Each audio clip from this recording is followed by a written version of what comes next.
Hey guys, welcome to That LP Show. The name of the game is Final Fantasy for the Sony PlayStation. I'm going a little old school with this one, but not that old school considering that Final Fantasy first came out for the Famicom in Japan in 1987, and then 3 years later in other regions on the NES in 1990. This is actually the Final Fantasy Origins version. Final Fantasy Origins being a compilation of the PlayStation remakes of Final Fantasy 1 and 2 that were released in North America and in PAL regions in 2003. It was actually released about a year before in Japan on two separate discs in a compilation known as the Final Fantasy 1 and 2 Premium Package. And for those of you who are concerned, I'm playing this via the PlayStation Network, and yes, that's exactly what I'm going to call it. I'm not going to call it the SEN or Sony Entertainment Network. And Sony, just because you change the name of your service doesn't mean that consumers and stockholders are going to forget about that little hacking debacle in April and May of 2011. But I digress. We're not here to bitch about the past or tell you how to run your company. We're here to play this game you made and enjoy the experience. So I'm just going to keep quiet during this cutscene until some words appear. Which isn't actually going to be very long.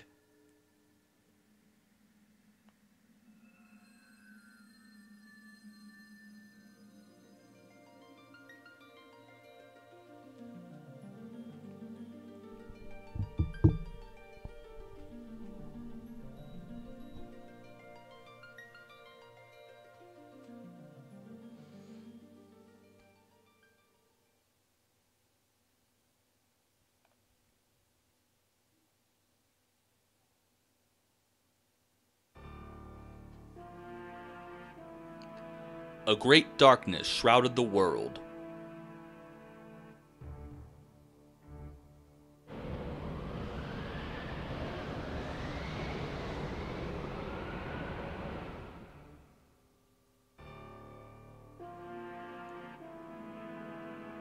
The wind died.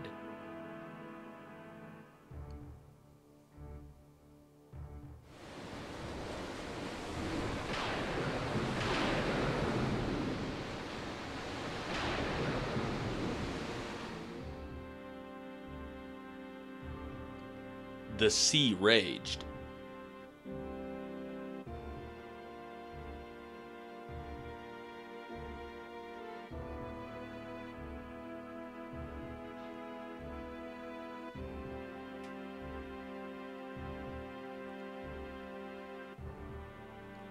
The earth began to decay.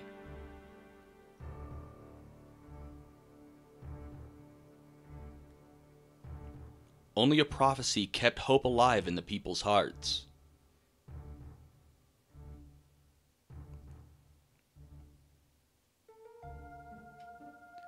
When darkness veils the world, 4 warriors of light shall come.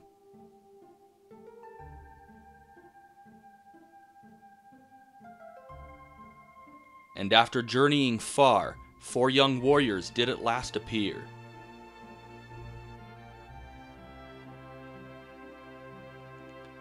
And in the hands of each rested a mysterious crystal.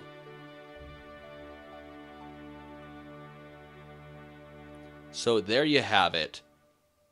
The world is going to hell in a handbasket, 2012 is about to happen, and we show up with magic rocks in order to stop it.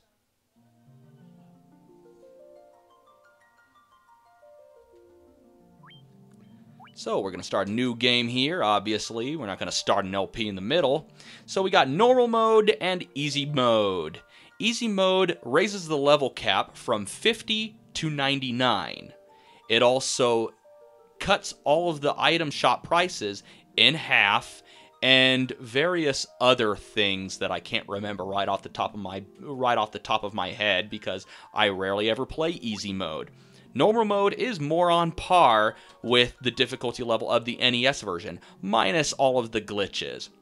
So here we go. We got our class selection, and there isn't actually rows like front and back. How this works is the character in the first position takes in 50% of the incoming enemy attacks. So we want a warrior up front because he can equip all the heavy, bulky armor and some of the more powerful weapons in the game. So I'm going to name him after me. Why the hell not? I'm a warrior myself, after all. And the thief sucks. Yeah, I don't know what to say. He's fast, I guess. I don't really care for him. He becomes a ninja, which can use low-level black magic later in the game, but when selecting your character classes, you don't really want to take into account the class change later in the game, because at that point in time, you're already done with most of the difficult parts of the game. We want to select a red mage. The character in the second position takes in 25% of the incoming enemy attacks. So we want to equip him. We want to get him early in the game because he can equip some of the same armor and weapons as the warrior at this point. And I'm going to name him Henry, after the Let's Player that inspired me to do this Let's Play. After the Let's Player who inspired me to get started with Let's Plays, period. And if you watch his Let's Play of this game, he does the NES version, you're probably going to notice that I'm choosing a similar character class. Next, I want to choose the monk. The characters in the third and fourth position actually take in 12.5% of the incoming enemy attacks. So we want to keep them kind of light on the armor for at least the beginning of the game, because we're going to count on their evasion to keep them safe from enemy attacks. We want a healer. Or, I'm sorry, white mage is the actual nomenclature of this class. So we got our party, so let's save the world. I said let's save the world. That includes pressing the start button. Alright, first thing we want to do is come up to the castle, and before I do anything else, I want to open up my menu, go to configuration, and change the text speed to 1 so it moves a little faster. So let's go up the stairs and see what this guy has to say. Our king is searching for the light warriors. Wait, can you be? Please go see his majesty at once. Travelers, is it true that you are the crystal bearers? Crystal bearer?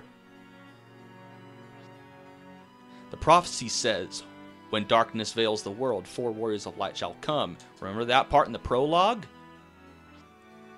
But your majesty, but Beardman, we have no proof that these 4 are the true light warriors. We just showed you the magic rocks, idiot. Surely it is not a coincidence that 4 warriors bearing crystals have appeared now. Brave ones, I need your help. Please rescue my daughter Sarah. Garland, once a knight in his majesty's service, has abducted Princess Sarah. We have learned that he is in the Temple of Chaos north of Cornelia. We attempted to rescue the princess, but his powers far surpassed ours. Perhaps you wish to cross the Northern Strait. The bridge that once spanned it was lost long ago. If you bring my daughter back safely, I will build you a new bridge. I am counting on you. You think you prioritize saving the whole world over one kid, but I don't know. I guess I wouldn't be thinking rationally if my child got kidnapped. We received a report that Garland has fled to the Temple of Chaos north of Cornelia. Alright, we already got information from the king and his advisor. King is searching for... Okay, you said the same thing. What do we got up here? Garland was once an honorable knight. What could have driven him to such hatred? Oh, please, please rescue the princess. Yeah, we're on it, lady. What do you say? The queen has shut herself away in her room out of grief. I'm Jane, Queen of Cornelia. Please save my daughter, I beg of you. And this guy says the same thing as the guy up there. What's this little girl gonna say? I want my sis back. Okay, we got it. The princess got kidnapped. We're on our way. I think there's somebody up here. An old man. Looks like a dwarf. Lolly-ho? Our ancestors sealed weapons away here and left the key to the elven prince's keeping. He was to guard it until the light warriors came. Well, we're here, so looks like we gotta go talk to the elf prince. The door is locked with the mystic key, and so is that one over there, and we're gonna need the mystic key in order to unlock this door and several other doors locked with the mystic key, and that old man says the same thing as this old man. So, to the town. We've got a princess to save.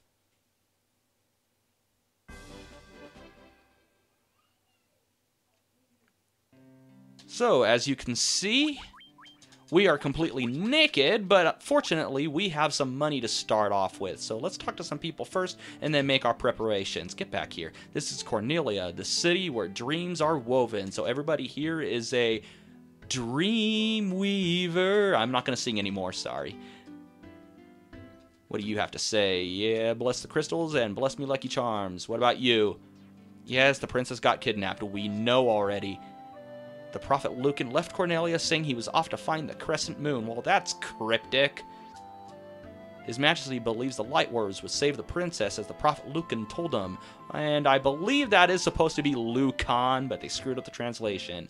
Yes, princess, got it. It seems like such a long time has passed since I left the town of Provoca in the east. Well, they mentioned a town, so that probably means we're going to have to go there eventually. So, we got this building right here with a little teapot on it. That's the item shop. We'll worry about that a little later. Up here is actually a house of healing. Is that what they call it? What do they call it? No need for, yeah, okay, they don't actually say it. Well, it's a healing house. If one of your characters dies, we have to come back here in order to get them revived for a substantial fee. In the NES version, there is actually a heart on this building to let you know what it is. In the Japanese version, it's a cross, but Nintendo back in the day had this thing with religious references. I don't know, they were just being a bunch of pansies. And biased, if you ask me. I mean, Konami got away with putting crosses all over Castlevania. So, let's see, a weapons shop. First of all, let's get 2 rapiers, one for our warrior, one for our red mage. We'll get some nunchucks for our monk there. He'll be good with the nunchucks for a little while, and then he'll be better off going barefisted. Get a hammer for the white mage there. She can also equip a staff, but the hammer is a better weapon at this point in the game. And if you have a black mage with you, go ahead and get a staff.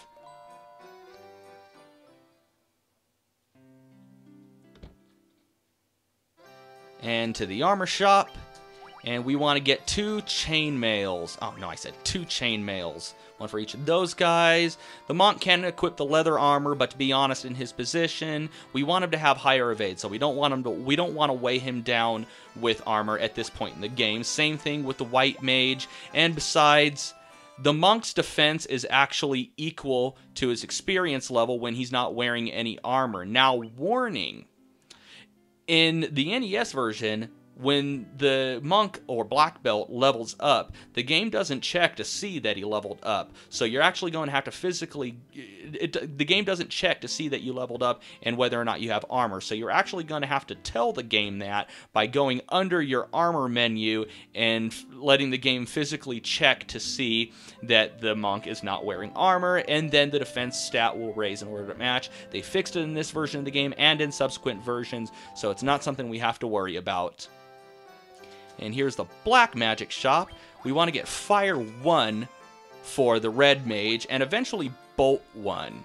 Now, the way magic works in this game is there isn't any actual like MP. You buy the magic, and there's a certain set of spell charges for that level of magic. So you're gonna have to use it very sparingly, which is one of the reasons I went with mostly fighters that could do strong melee attacks.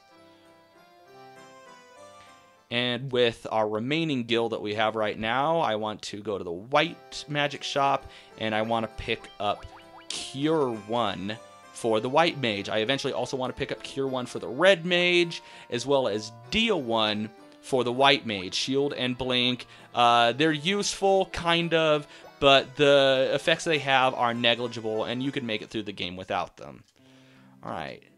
Now I want to go under the equipment menu and just select optimize for right now, just to give everybody the best stuff that's available to them right now. We'll worry about being more meticulous about customizing later on. Alright, so here we are on the map. We want to come up here, and there's our first battle. Okay, so we got goblins. Very weak enemies. I think they only have about 8 hit points each. And we have 5 commands for each character. We have attack, which is self-explanatory, magic, which is also self-explanatory. You can go into your magic menu, select the magic spell, target the enemy, or if it's a healing spell or some kind of support spell, target the character of choice, and then press X to confirm. We have items. Well, we don't have items right now, but in the item menu, if you press up, you could actually see your equipment, and certain equipment can have different kind of effects to them. Like you could have a staff that could cast Fire 2, so you can use it as a weapon, and it casts Fire 2 for free. We have equipment, which is also self-explanatory, and you could swap out equipment during the battle. And then you have Flee, which lets the characters run away if it's successful. Now we want to select attack, and just select these enemies, just the front enemy. Now in the NES version, if all the characters selected one enemy and it was destroyed before the next character's turn came up, the character would just attack empty space. In this one, they fixed that. There is no more ineffective hits. The characters will attack the next enemy in line. And with that done, we can move on. So I'm going to stay here, and I'm going to spend a little bit of time leveling up to level 3. And once I level up to level 3, I'll be able to head up to the Temple of Chaos. So I'm going to do that, and I will be right back. Alright, I'm back. I leveled up to level 3 with all my characters, and those battles enabled me to raise up enough money to where I could purchase the spells that I wanted. I got Bolt 2 and Cure 1 for my red mage, and for my white mage I also picked up Dia 1, which lets me inflict damage on a mass of undead enemies. Now, before we get ready to head for the Temple of Chaos, we should come here to the inn. Pay 30 gil, and we get to go to sleep. This will enable us to heal our HP, and for right now, it's the only way of healing spell charges, as well as saving the game, which is actually very important.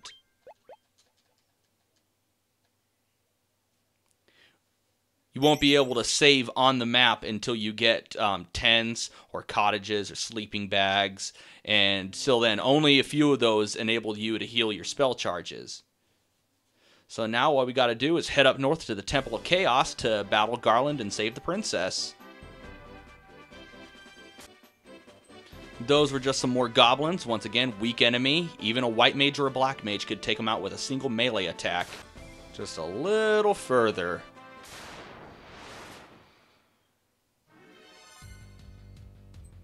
Okay, well, here's a new enemy, Goblin Guard. It's pretty much just a stronger version of Goblin. I think they have about 16 hit points, but still fairly easy to take out. Yep, nothing special about them at all. And there's the temple. Can we make it? Oh boy, this is a strong enemy. This is the Gigas Worm, and it can screw you up. So what I want to do here is I want to use fire against it. I really didn't want to waste a spell charge on this, but I want to hit him for as much damage as I can. Not to mention that they are kind of weak against fire. Alright, easy enough. Also, when you're leveling up, you might run into an enemy called the Crazy Horse. Also, use fire against it for max damage. Okay, so here we are at the Temple of Chaos. There's a door right up there to the north, and that's where Garland is. That's where Garland is holding the princess, and we go up there and defeat him right now. But before that, there's treasure to be had. So we're gonna loot this place for all the treasure that we can before heading up to Garland. But that's gonna have to wait until next time. And until next time, thank you for watching That LP Show. Have a one that is good.